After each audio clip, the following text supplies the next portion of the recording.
Welcome to exam विवेचना। तो दोस्तों, जैसा कि आपको पता है, हम अपने चैनल पर डिस्कस कर रहे हैं LTTET के लिए PYQ सीरीज़। ठीक है, इस वीडियो से पहले हमने इसके लगभग 52 पार्ट्स को डिस्कस कर लिया है। अगर अभी तक आपने उन्हें नहीं देखा है तो भी जाइए, जो डिस्क्रिप्शन बॉक्स है वहाँ पर आपको प्लेलिस्ट का लिंक मिल जाएगा, उसे विजिट करिएगा। बाकी व्हाट्सएप ग्रुप और टेलीग्राम चैनल का लिंक भी आपको डिस्क्रिप्शन बॉक्स में ही मिल जाएगा, उसे भी आप विजिट करिएगा, वहाँ पर ज्वाइन करिए। आपको भविष्य में वहाँ पर सारी वीडियोस और महत्वपूर्ण PDF इत्यादि सेंड करते रहेंगे हम। बाकी जो आज का हमारा लेक्चर रहने वाला है, ये रहेगा 53वां लेक्चर। ठीक है, तो जितने भी महत्वपूर्ण क्वेश्चन रहते हैं उन्हें आप नोट अवश्य करते रहिएगा। चलिए, ज़्यादा समय न लेते हुए आज की वीडियो को शुरू करते हैं। देखिए, पहला प्रश्न पूछा गया है यहाँ पर, उद्देश्य और विधेय किसके अंग है। आज की जो वीडियो है यहाँ पर हम 50 प्रश्नों को डिस्कस करेंगे, बेहद ज़्यादा महत्वपूर्ण रहेंगे ये। तो जो सही विकल्प हो जाएगा यहाँ पर, ये हो जाएंगे वाक्य के अंग। उद्देश्य और विधेय किसके अंग होंगे? वाक्य के अंग। विकल्प बी सही हो जाएगा यहाँ। अगला जो प्रश्न यहाँ पर पूछा गया है, 2 समुद्र का पर्यायवाची शब्द है। रुकिए, थोड़ा सा यहाँ पर जूम कर देते हैं इसे, देखिएगा। बताइए अगले प्रश्न का सही उत्तर क्या होगा? समुद्र का पर्यायवाची शब्द है, तो सही विकल्प यहाँ पर हो जाएगा पारावार। जो पारावार है ये समुद्र का पर्यायवाची शब्द हो जाएगा। तो दोस्तों, यहाँ पर देखिए, जो नए वर्ष में हमारी टीम के द्वारा नया कोर्स LTTET के लिए लॉन्च किया जा रहा है। जो इंटरेस्टेड कैंडिडेट है, यहाँ पर जो व्हाट्सएप नंबर दिया है, यहाँ पर व्हाट्सएप करके आप सारी जानकारी जुटा सकते हैं। तो देखिए, फिलहाल यहाँ पर छूट चली हुई है। जो शुरू के 10 कैंडिडेट होंगे, शुरू के 10 कैंडिडेट, उनको इस कोर्स में विशेष छूट रहेगी। जो शुरू के 10 कैंडिडेट में अगर आप आते हैं, इसमें एनरोल होते हैं, तो आपको 3 मंथ का जो कोर्स है ये मात्र 700 रुपये में उपलब्ध हो जाएगा। 3 मंथ तक अर्थात 90 दिन तक हमारा ये क्लासेस चलेंगी। तो इसमें आपको सारा का सारा हिंदी साहित्य, ग्रामर और काव्य शास्त्र जो भी है, भारतीय काव्य शास्त्र, पाश्चात्य काव्य शास्त्र, पूरा का पूरा हिंदी साहित्य और हिंदी ग्रामर और काव्य शास्त्र करवाया जाएगा। ठीक है, अगर आप लोग इंटरेस्टेड हो तो यहाँ पर जो नंबर दिया गया है इसमें संपर्क कर सकते हो। इससे पहले भी हमारी टीम के द्वारा LTTET के लिए बहुत से बैच चलाए गए थे, इसमें बहुत से कैंडिडेट सफल हुए हैं। इस बार भी जो हमारा बैच चला था, तो इसमें भी सभी बच्चों के अच्छे नंबर बन रहे हैं, सभी 100+ नंबर लिए हुए हैं। तो अगर आप भी अपनी सफलता को निश्चित करना चाहते हैं तो इस कोर्स में आप एनरोलमेंट ले सकते हैं। ठीक है, जो भी आपके नियर डियर हैं उनको आप कह सकते हैं इस प्लेटफॉर्म के बारे में। ठीक है ना। तो देखिएगा, जो यहाँ पर क्लासेस शुरू होनी है ये 15 जनवरी 2023 से शुरू होने वाली है। तो जल्द से जल्द आप अपनी सीट को पक्का करिए। ठीक है, इस नंबर पे व्हाट्सएप करिए, जो जानकारी चाहिए आपको वो मिल जाएगी। अगला प्रश्न है, रुक्ष का विपरीतार्थक शब्द क्या है? तो सही विकल्प यहाँ पर ए हो जाएगा, स्निग्ध। अगला प्रश्न देखिएगा, अकाउंटेंट जनरल का अर्थ क्या होता है? महालेखाकार। विकल्प भी यहाँ पर सही हो जाएगा। यहाँ पर जितने भी प्रश्न आपके साथ डिस्कस किए जाएंगे, जितने भी प्रश्नों के उत्तर दिए जाएंगे, ये सभी ऑफिशियल आंसर की पर आधारित होंगे। ठीक है, फिर भी आपको लगता है किसी प्रश्न का उत्तर गलत दिया गया है तो आप डिस्कस अवश्य करिएगा। तो अगला प्रश्न पूछा गया है यहाँ पर, देवासुर में कौन सा समास होगा? तो हो जाएगा द्वंद्व समास। विकल्प डी सही हो जाएगा यहाँ।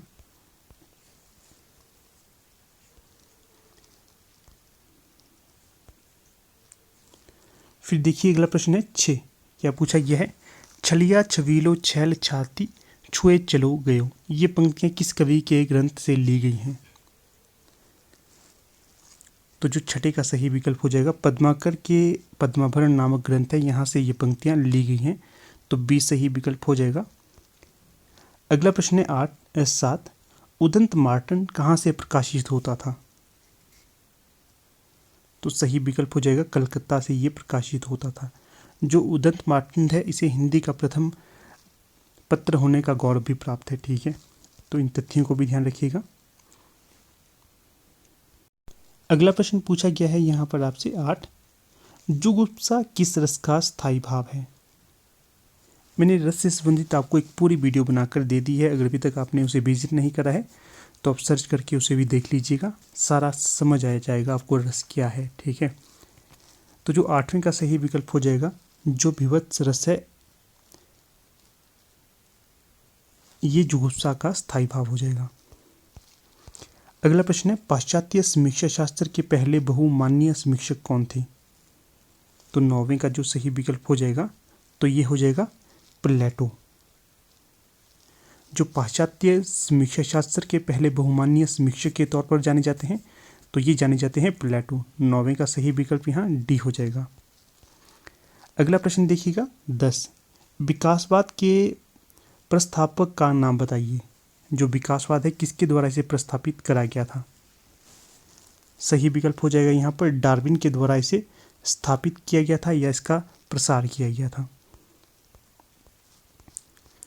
अगला प्रश्न देखिएगा 11, क्या पूछा गया है, पश्चिमी हिंदी का विकास किस भाषा से माना जाता है? तो जो 11वें का सही विकल्प हो जाएगा ये हो जाएगा यहाँ पर शौरसेनी अपभ्रंश से पश्चिमी हिंदी का विकास माना जाता है, तो डी सही विकल्प हो जाएगा। अगला प्रश्न है 12, विश्व की ऐसी भाषा का नाम बताइए जो अपना रूप परिवर्तित नहीं करती है। तो 12वें का जो सही विकल्प यहाँ पर हो जाएगा तो ये हो जाएगा लिथुनियाई। ठीक है, तो डी यहाँ पर सही विकल्प होना चाहिए जो ऑफिशियल आंसर की में दिया गया है।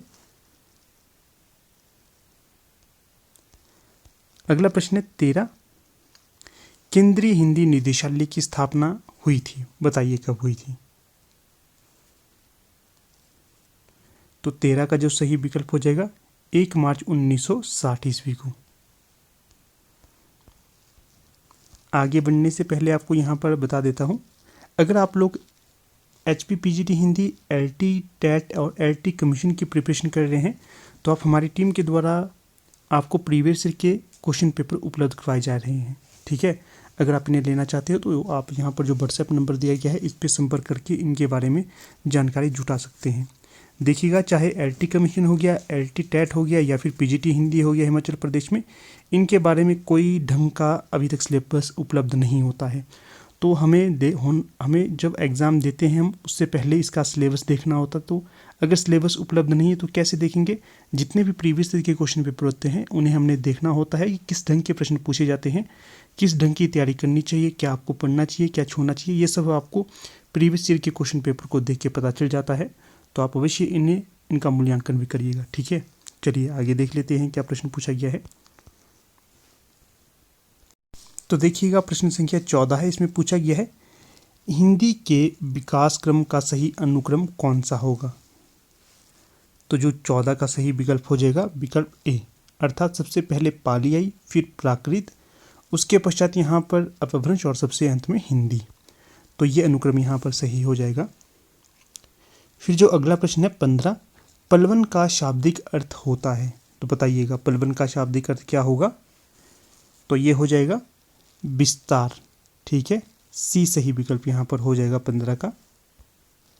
अगला प्रश्न है 16, अभिव्यक्ति का पर्यायवाची क्या होगा? तो ये हो जाएगा प्रकटन, विकल्प बी यहाँ सही हो जाएगा। अगला प्रश्न है 17, कर्ण का तद्भव शब्द क्या है? तो जो कर्ण का तद्भव शब्द हो जाएगा कान, कान को ही कर्ण भी कहा जाता है, तो इसका ध्यान रखिएगा। अगला प्रश्न है यहाँ पर 18, स्टेटस क्यो के लिए हिंदी पर्याय है, तो बताइएगा क्या होगा इसका हिंदी पर्याय यहाँ पर?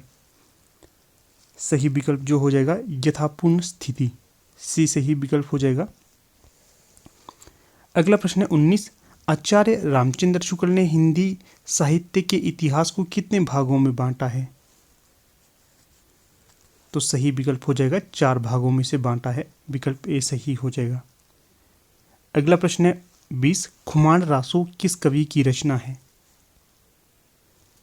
तो जो खुमान रासो हो जाएगी ये दलपति विजय की रचना हो जाएगी। कई जगह दलपत भी दिया जाता है, तो वैसे दलपति भी एक ही बंदा होगा, अलग अलग नहीं है ये। अगला प्रश्न है 21, इसमें क्या पूछा गया है आपसे? पूछा गया है रामानुजाचार्य ने किस संप्रदाय की स्थापना की थी? तो यहाँ पर जो सही विकल्प हो जाएगा 21 का, तो ये हो जाएगा श्री संप्रदाय की स्थापना रामानुजाचार्य के द्वारा की गई थी।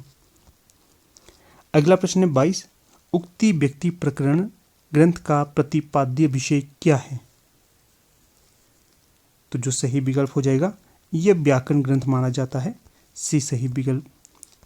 अगला प्रश्न है 23, अजगर करे न चाकरी पंछी करे न काम, किस कवि की पंक्तियां ये हो जाएंगी? तो ये हो जाएंगी मल्लुक दास की, विकल्प यहाँ पर सी सही हो जाएगा 23 का। फिर अगला प्रश्न देखिएगा क्या पूछा गया है 24, मृगावती किस कवि की रचना है? तो मृगावती यहाँ पर हो जाएगी कुतुवन की रचना, ठीक है, बी सही विकल्प यहाँ पर हो जाएगा। फिर आगे प्रश्न दिया गया है 25, हिंदी साहित्य का कौन सा काल ललित कलाओं का स्वर्ण युग के तौर पर जाना जाता है? तो जो 25 का सही विकल्प यहाँ पर हो जाएगा रीतिकाल। अगला प्रश्न है 26, गोरख जगायो जोग भक्ति बगायो लोग, किस कवि की पंक्ति हो जाएंगी? ये प्रस्तुत पंक्तियां जो हो जाएंगी तुलसीदास की। अगला प्रश्न देखिएगा 27, छायावाद स्थूल के प्रति सूक्ष्म का विद्रोह है, किसका कथन हो जाएगा? ये डॉक्टर नगेंद्र। यहाँ पर एक और आपको तथ्य बता देता हूँ, कई बार ये प्रश्न पूछा जाता है छायावाद स्थूल के प्रति सूक्ष्म का विद्रोह नहीं रहा, तो ये कथन किसका हो जाएगा? तो ये कथन हो जाएगा यहाँ पर आपके रामविलास शर्मा का। तो इस तथ्य को भी ध्यान रखिएगा, काफ़ी ज़्यादा महत्वपूर्ण ये तथ्य हो जाएगा आपकी परीक्षा से संबंधित। अगला प्रश्न है 28, क्या पूछा गया है? रासो शब्द की व्युत्पत्ति किस शब्द से हुई है? तो जो 28 का यहाँ पर सही विकल्प हो जाएगा। तो वैसे तो देखिए जिस समय हमने ये प्रश्न पहले डिस्कस किया था तो ये एलटी टेट का प्रश्न पत्र है। जब हमने शुरू में इसे डिस्कस किया था तो उस समय देखिए राजस्व भी हो गया, रास भी हो गया, रासक भी हो जाएगा, रसिक भी हो जाएगा, ये सारे के सारे रासो शब्द की व्युत्पत्ति के ही अर्थ थे। परंतु जो बोर्ड था, बोर्ड के द्वारा इसका जो सही विकल्प माना गया है विकल्प ए। आप लोग इस पर आपत्ति दर्ज कर सकते हैं क्योंकि गलत उत्तर दिया गया है। एक नहीं, यहाँ पर देखिए तीनों की तीनों, तीन तो क्या सारे के सारे ये रासो शब्द की व्युत्पत्ति के ही अर्थ हैं। अगला प्रश्न देखिएगा 29, आधुनिक युग का श्रेष्ठ महाकाव्य किसे माना जाता है? तो जो सही विकल्प यहाँ पर हो जाएगा कामायनी को आधुनिक युग का श्रेष्ठ महाकाव्य माना जाता है। श्रेष्ठ की बात कर रहे हैं यहाँ पर, ठीक है, पहले की बात नहीं कर रहे। अगर पहला तो प्रिय प्रवास हो जाता, श्रेष्ठ तो श्रेष्ठ कामायनी हो जाएगा 29 का। फिर अगला प्रश्न देखिएगा क्या है 30, हिंदी का प्रथम समाचार पत्र किसे माना जाता है? तो जो हिंदी का प्रथम समाचार पत्र माना जाता है तो ये माना जाता है उदंत मार्तंड को। ऊपर ही मैंने आपको ये बता दिया था तथ्य, ठीक है। अगला प्रश्न है 31, पद्मावत की प्रतीक योजना के अनुसार दिए गए प्रस्तुत प्रतीकों में से कौन सा प्रतीक गलत हो जाएगा? तो यहाँ पर जो 31 का सही विकल्प हो जाएगा डी, जो राघव चेतन है ये गुरु का प्रतीक नहीं शैतान का प्रतीक हो जाएगा। बाकी जो रतन सेन मन का प्रतीक है सही है, पद्मावती हृदय का प्रतीक है सही है, नागमती बुद्धि का प्रतीक है तो ये भी सही हो जाएगा। अगला प्रश्न 32, वाक्यम रसात्मकम काव्यम अर्थात रसात्मक वाक्य को स्वीकार करने वाले विद्वान का नाम बताइए। तो जो 32 का सही विकल्प हो जाएगा विश्वनाथ ये हो जाएंगे, ठीक है।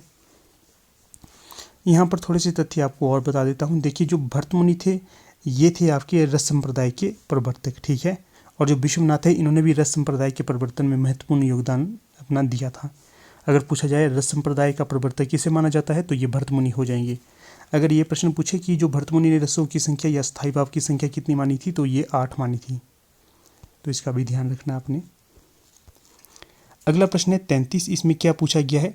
जिस छंद के पहले और तीसरे चरण में क्या है, जिस छंद के पहले और तीसरे चरण में 13-13 मात्राएं और चौथे चरण में 11-11 मात्राएं होती हैं तो उस छंद को क्या कहा जाता है? तो सही विकल्प यहाँ पर हो जाएगा दोहा। अगला प्रश्न है 34, आधिकारिक और प्रासंगिक 2 भेद हैं तो बताने हैं किसके ये 2 भेद हो जाएंगे? तो ये दोनों भेद हो जाएंगे कथानक के, विकल्प ए यहाँ सही हो जाएगा।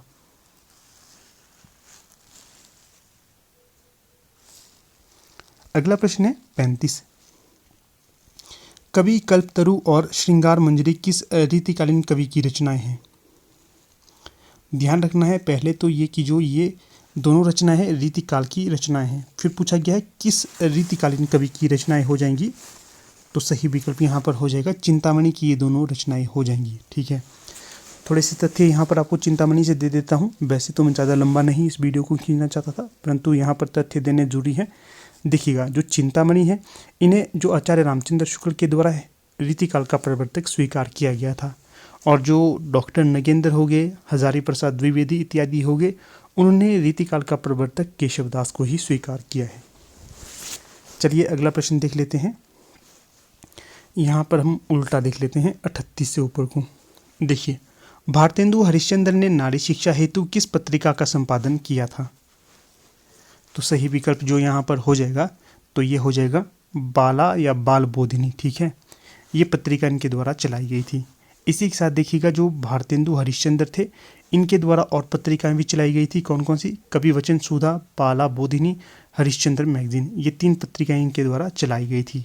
खासकर जो बाला बोधिनी थी ये नारी शिक्षा हेतु चलाई गई पत्रिका थी। इसमें इन्होंने नारी से संबंधित अधिकतर जानकारियां दी थी। जो भारतेंदु हरिश्चंद्र है हिंदी साहित्य के यह द्वार माने जाते हैं। जब से इनका हिंदी साहित्य में उदय हुआ उसके पश्चात से हिंदी साहित्य में नई नई चीज़ें आनी शुरू हो गई थी। ठीक है, कई बार प्रश्न पूछा जाता है कि जो भारतेंदु हरिश्चंद्र का जन्म कब हुआ था? तो 1850 में इनका जन्म हुआ था। अगर इनके गुरु का नाम पूछा जाए तो राजा शिव प्रसाद सितारे हिंद इनके गुरु हो जाते हैं। फिर देखिए, रानी केतकी की कहानी किसके द्वारा लिखी गई है? काफ़ी महत्वपूर्ण ये प्रश्न हो जाएगा।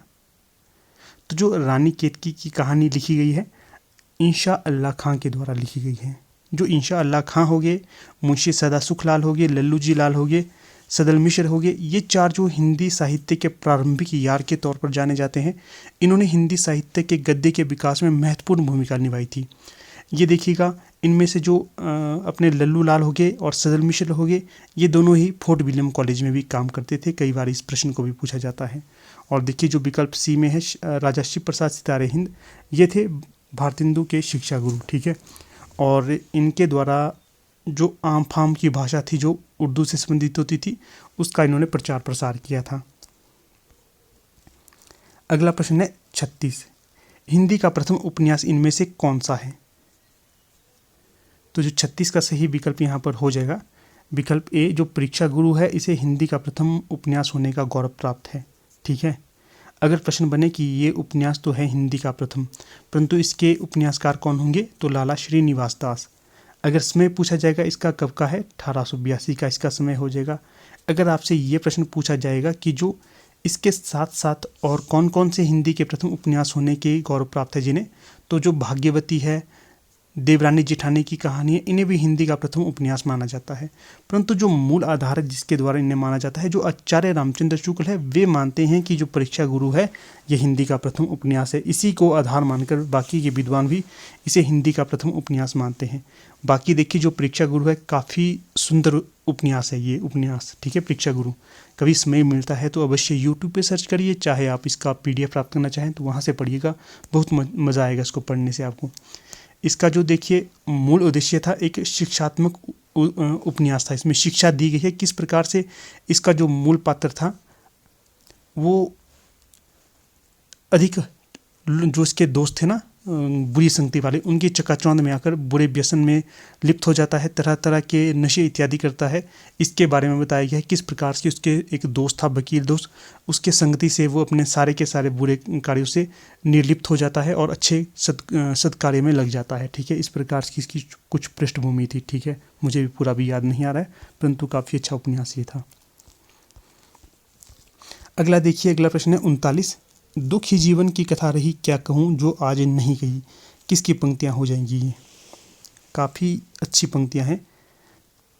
अच्छी तो क्या कह सकते हैं, मतलब महत्वपूर्ण पंक्तियाँ हैं। ये किसी एक विद्वान ने ये कही थी, तो बताइएगा कौन होंगे ये? तो ये हो जाएंगे यहाँ पर निराला जी, सूर्यकांत त्रिपाठी निराला ने ये पंक्तियाँ कही थी जब वे अत्यधिक हताश हो गए थे। ठीक है, फिर आगे है 42, प्रभा खेतान की आत्मकथा का क्या शीर्षक है? तो इसकी मैंने आपको ट्रिक करवाई थी जब आप मतलब तैयारी कर रहे थे हमारे चैनल के माध्यम से। उसमें मैंने आपके लिए एक ट्रिक बनाई थी कि जो खेत में क्या होता है, अन्न होता है। तो खेतान जो खेत है, खेत से अन्न यहाँ पर आ गया। ठीक है, तो यहाँ से जो ये ट्रिक आपको बता दी, अगर आप हमारे चैनल के माध्यम से स्टडी कर रहे हैं LT TET LT commission PGT Hindi की, तो वहाँ पर आपको बहुत सी ट्रिक्स हमारे द्वारा दी जाती हैं, ठीक है। फिर अगला प्रश्न देखिएगा क्या पूछा गया है। 43 गीत फरोश किस कवि की रचना है, बताइएगा। तो जो गीत फरोश कविता हो जाएगी यहाँ पर भवानी प्रसाद मिश्र की हो जाएगी, विकल्प बी यहाँ पर सही हो जाएगा, ठीक है। 43 का जो भवानी प्रसाद मिश्र है, इनकी एक कविता मुझे याद आ रहा है, जी हजूर, जी हाँ हजूर, मैं गीत भेजता हूँ, इस तरह की इनकी कविताएं काफ़ी ज़्यादा पूछी जाती है, इसका भी ध्यान रखना है, ठीक है। इसी से संबंधित है ये गीत फरोश से ही। अगला प्रश्न क्या पूछा गया है यहाँ पर, इसको तो हम भूल गए थे। 40 को युगधारा, प्यासी पथराई आंखें, भस्माकुर किसकी रचनाएं हो जाएंगी। ये सारी की सारी जो रचनाएं हो जाएंगी ये हो जाएंगी आपकी नागार्जुन की, विकल्प ए सही हो जाएगा। यहाँ पर देखिएगा प्रश्न तो एक है युगधारा, अगर भविष्य में आपसे प्रश्न पूछा जा सकता है कि जो प्यासी पथराई आंखें किसकी हैं, नागार्जुन की हो जाएंगी। भस्माकुर किसकी आंखें किसकी रचना है, तो ये नागार्जुन की रचना हो जाएगी। इस प्रकार से प्रश्न तो एक है, परंतु 3 प्रश्न यहाँ से आपके बन जाते हैं। अगला प्रश्न क्या पूछा गया है, प्रथम प्रगतिशील लेखक संघ के अधिवेशन की अध्यक्षता किसके द्वारा की गई थी। तो यहाँ पर जो सही विकल्प हो जाएगा तो ये की गई थी आपके प्रेमचंद के द्वारा। अगर ये प्रश्न आपसे पूछा जाता कि प्रथम प्रगतिशील लेखक संघ का अधिवेशन कहाँ पर हुआ था, तो ये हुआ था लखनऊ में। चलिए, अगर आपसे ये प्रश्न पूछा जाएगा कि जो दूसरा प्रगतिशील लेखक संघ है, इसकी अध्यक्षता किसने की थी, तो ये रविंद्रनाथ टैगोर के द्वारा की गई थी। यहाँ से आपके लिए एक प्रश्न छोड़ रहा हूँ मैं, आपने बताना है कि जो मुक्ति बोध है इनकी एक प्रसिद्ध कविता है, उसका नाम बताइए। चलिए, उसका जो पहला नाम था वो भी बता देता हूँ, आशंका के द्वीप अंधेरे में, परंतु अब इसका नाम चेंज हो गया है। ये नाम बताइए आप, क्या नाम है इसका वर्तमान में। हाँ दोस्तों, बाकी देखिए यहाँ पर आपसे मुझे कुछ कहना था कि आप लोगों के रुझान वीडियो के प्रति बहुत कम आ रहे हैं। खैर, आपको ये शायद वीडियो अच्छी नहीं लग रही है, क्या है आप अवश्य बताइएगा कि अगर आपको ये सीरीज़ अच्छी नहीं लग रही है तो हम इसे पूरी तरह से बंद कर देंगे। कोई औचित्य नहीं रहता है कि अगर आप लोग नहीं देख रहे हैं इसको, ना आपके यहाँ पर व्यूज़ आ रहे हैं, ना ही आप लोग लाइक करते हैं, ना ही शेयर करते हैं। अगर आपके इसी तरह के रुझान आगे भी लगे रहेंगे तो मैं इस सीरीज़ को बंद कर दूंगा, क्योंकि इसका जो आपका यहाँ पर उत्तर आ रहा है कि आप लोग इंटरेस्टेड नहीं हो, तभी आपके यहाँ पर व्यूज़ नहीं आ रहे हैं। बाकी जो दूसरी वीडियोज़ रहती हैं वहाँ पर व्यूज़ आ रहे हैं, परंतु जो LT टेट के लिए PYQ सीरीज चला रहा हूँ यहाँ पर कोई भी व्यूज़ नहीं आ रहे हैं, ठीक है। तो इसका ये यहाँ से उत्तर मुझे मिलता है कि आपका जो यहाँ पर रुझान नहीं है, नहीं देखना चाहते आप, ठीक है ना। आप देखिएगा इसके जो आपको लगता है तो अवश्य कमेंट करिएगा क्या करना चाहिए, ठीक है ना। चलिए अगला प्रश्न देख लेते हैं। 44 जमीन पक रही है किस प्रकार का संग्रह है, ये बताइएगा। तो जो जमीन पक रही है ये जो संग्रह है ये काव्य संग्रह है, विकल्प डी यहाँ पर सही हो जाएगा। अगर आपसे ये प्रश्न बने कि जो जमीन पक रही है काव्य संग्रह किसका होगा, ये तो ये केदारनाथ सिंह का हो जाएगा, ठीक है। तो इसका भी ध्यान रखना है। बाघ, बनारस इत्यादि इनकी काफ़ी लंबी लंबी कविताएं हैं। फिर जो अगला प्रश्न यहाँ पर है 45 लोक के राग विराग हर्ष विषाद सुख दुख की सहज अकृत्रिम स्वाभाविक व सरस अभिव्यक्ति का नाम है, बताइए क्या नाम होगा इसका। तो जो सही विकल्प यहाँ पर हो जाएगा तो ये हो जाएगा लोक साहित्य के अंतर्गत आता है। लोक के राग विराग हर्ष विषाद सुख दुख की सहज अकृत्रिम स्वाभाविक व सरस अभिव्यक्ति का नाम लोक साहित्य है। फिर नेक्स्ट प्रश्न है तुलसीदास जयसी ग्रंथावली किस विधा की रचना है। तो ये जो सारी की सारी जो यहाँ पर विधाएं हो जाएंगी तो ये हो जाएंगी आपकी आलोचना विधा की ये रचनाएं होंगी। ये तो आपको पता चल गया कि जो तुलसीदास और जयसी ग्रंथावली है ये आलोचना विधा की रचना है, परंतु ये भी पता चलना चाहिए कि ये है किसकी रचनाएं। तो चलिए बता देता हूँ, जो आचार्य रामचंद्र शुक्ल है इनकी ये रचनाएं हो जाएंगी, ठीक है। रामचंद्र शुक्ल ने तुलसीदास और जयसी ग्रंथावली शीर्षक से ये आलोचनाएं लिखी हैं। फिर यहाँ पर आपका अगला प्रश्न आ जाता है 46 यशपाल का जन्म कहाँ पर हुआ था। तो जो यशपाल जी थे इनका जन्म अगर सही हो जाएगा यहाँ पर फिरोजपुर के छावनी में, ठीक है, फिरोजपुर की छावनी में हुआ था, तो डी सही विकल्प हो जाएगा यहाँ। फिर अगला प्रश्न है 47 रामधारी सिंह दिनकर की को उनकी किस रचना के लिए ज्ञानपीठ पुरस्कार दिया गया था? सही विकल्प जो यहाँ पर हो जाएगा तो ये हो जाएगा उर्वशी के लिए इन्हें ज्ञानपीठ पुरस्कार दिया गया था। ठीक है, ध्यान रखना है। प्रश्न सिंपल से ये भी बन सकता है कि जो उर्वशी नामक रचना है किसकी है? रामधारी सिंह दिनकर की रचना हो जाएगी। इसमें देखिएगा बाकी जो कुरुक्षेत्र हो गया, रश्मिरथी हो गया, संस्कृति के 4 अध्याय हो गया, ये भी इन्हीं की रचनाएं हो जाएंगी। जिस प्रकार मैंने पहले कहा आपको प्रश्न बन सकते हैं 4 के 4 किस प्रकार से कि कुरुक्षेत्र किसकी रचना है, तो ये रामधारी सिंह की रचना हो जाएगी, रामधारी सिंह दिनकर की रचना हो जाएगी। और जो कुरुक्षेत्र का मुख्य रस कौन सा है, तो वीर रस यहाँ पर है, युद्ध के बारे में बताया गया है। दूसरा जो उर्वशी किसकी रचना हो जाएगी? रामधारी सिंह दिनकर की रचना हो जाएगी। जो उर्वशी है यहाँ पर किस प्रकार के रस को महत्व मिलता है, तो श्रृंगार रस को यहाँ पर अधिक महत्व मिलता है। फिर जो अगली रचना है रश्मिरथी किसकी रचना हो जाएगी? रामधारी सिंह दिनकर की रचना हो जाएगी। अगर पूछा जाए कि रश्मिरथी में मुख्य रस कौन सा है, तो यहाँ पर भी वीर रस मुख्य रहेगा। देखिएगा यहाँ से ये प्रश्न भी बनता है कि जो रश्मिरथी है इसका मुख्य नायक किसे माना जाता है? मुख्य नायक वैसे तो भगवान श्री कृष्ण है, परंतु दूसरे भी जो रहते हैं तो वो कर्ण होंगे। जो कर्ण है, कर्ण को भी मुख्य नायक इसका माना जाता है। भगवान श्री कृष्ण और कर्ण दोनों को मुख्य नायक माना जाता है। कभी समय लगता है तो इस रचना को यूट्यूब से सर्च करके पढ़िएगा, बहुत ही अच्छी पंक्तियाँ हैं, कविता है, बहुत ही अच्छी, बहुत मज़ा आता है इसको पढ़ने से। और जो संस्कृति के 4 अध्याय हैं ये भी इनकी रचना हो जाएगी। इसमें इन्होंने जो पूरा जो हमारा भारत है, इंडिया, इसमें जो 4 कालखंड किस प्रकार से बदले हैं, जो 4 यहाँ पर मुख्य आंदोलन हुए हैं, इसके बारे में इन्होंने यहाँ पर चर्चा की है संस्कृति के 4 अध्याय में। फिर देख लेते हैं अगला प्रश्न यहाँ पर है 49। संस्कृत सूची 1 को सूची 2 के साथ सम्मिलित करना है, तो चलिए कर लेते हैं। देखिएगा जो अलंकार संप्रदाय है इसके प्रवर्तक कौन माने जाते हैं, तो अलंकार संप्रदाय के प्रवर्तक माने जाते हैं भामह, रीति के वामन, ध्वनि के आनंदवर्धन, रस के भरतमुनि। ऊपर ही आपको ये बता दिया था मैंने। ठीक है, इस प्रकार से जो भी यहाँ पर सही विकल्प हो जाता है उसका आप चयन करिएगा। तो ठीक है दोस्तों, फिलहाल जो हमारी वीडियो आज की यहीं तक थी। कहने के लिए हमने आपसे 49 प्रश्न ही डिस्कस किए, परंतु जो तथ्य की बात करते तो ये काफ़ी आगे चले जाते हैं। ठीक है, तो ठीक है, अब यहाँ पर अपनी वीडियो का समापन कर लेते हैं। अगर आपके कोई भी डाउट है जो मैंने आपके साथ डिस्कस की हैं तो अवश्य आप उनको साझा करिएगा। Thank you.